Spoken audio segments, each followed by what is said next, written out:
Luz acesa, chuveiro elétrico, para dar aquela relaxada umas boas horas em frente à TV. Ligada, é claro. Ar-condicionado.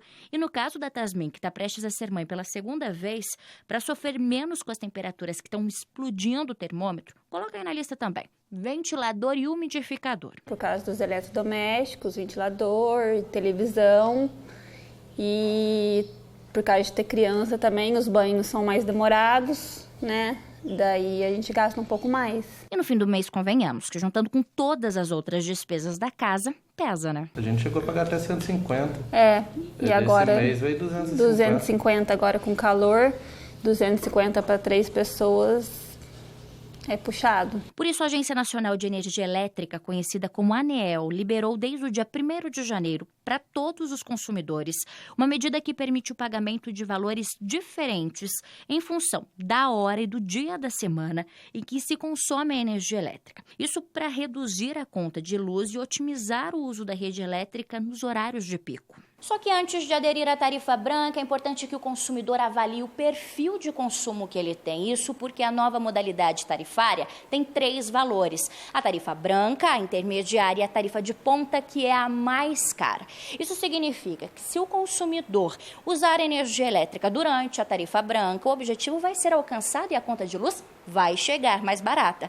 Mas no caso, por exemplo, aqui da casa da Tasmin e do Tiago, em que eles consomem energia elétrica principalmente no horário de ponta e também intermediária, aí o efeito é contrário. A conta pode chegar ainda mais cara. A tarifa de ponta é aquela cobrada no horário de pico, entre as 6 e as 9 horas da noite. A taxa intermediária está na faixa das 5 da tarde às 6 e entre 9 e 10 da noite. Já a tarifa cobrada no chamado horário fora de ponta é das 10 horas da noite até as 5 da tarde.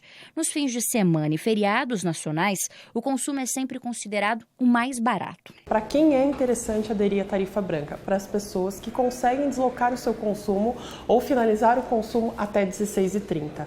Se numa residência, por exemplo, as pessoas chegam em casa às 17, 18 horas e têm uso de chuveiros, ar-condicionado, ventiladores, não é interessante a adesão à tarifa branca. Ou seja, se o consumo for bem gerenciado, a economia pode chegar a 18% nas residências e 13% nos comércios. Agora, pelos cálculos, se não houver planejamento, o aumento na conta de luz pode variar de 80% a 100%.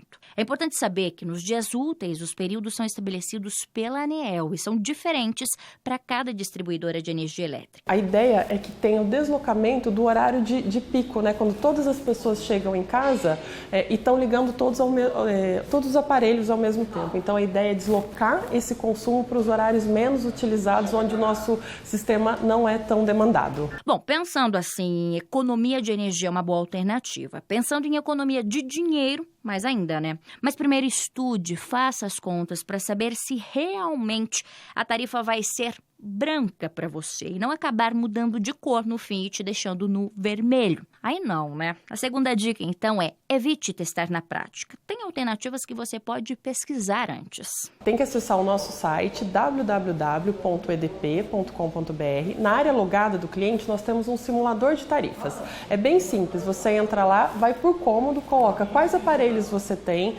Quarto, eu coloco ar-condicionado, ventilador, abajur, e aí coloco o horário que ele geralmente é ligado e a hora que eu desligo esses aparelhos. Faz isso com todas as partes da casa. Ao final, o simulador mostra qual tarifa é mais vantajosa, se a tarifa convencional ou se a tarifa branca.